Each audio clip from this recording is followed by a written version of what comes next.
الله تبارک و تعالی آغاز وحی را با کلمه اقرأ شروع میکند که بخوان. بسم ربک الذی خلق. از خواندن چرا باید بشناسی؟ هدف از خواندن در نقطه اول بسم ربک الذی خلق، به نام پروردگارت. بدان، بخوان، بفهم که خودسرانه پیدا نشده ای.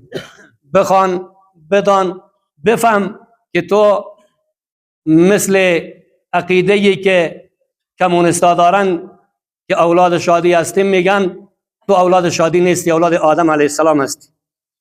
بفهم، بخوان و بدان که تو عبث آفریده نشده ای، مثل چوب و مثل گیاه نیستی که خوش شد خلاص شود.